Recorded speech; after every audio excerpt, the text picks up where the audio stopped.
Обратите внимание на этот жест. Ваш собеседник все время теребит свою зажигалку.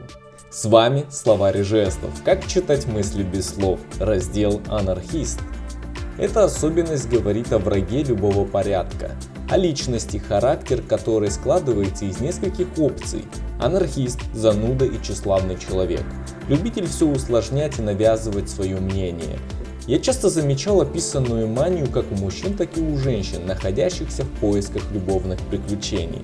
Говорят, они носятся с принадлежностью к определенному полу, как маленькие дети со своими игрушками.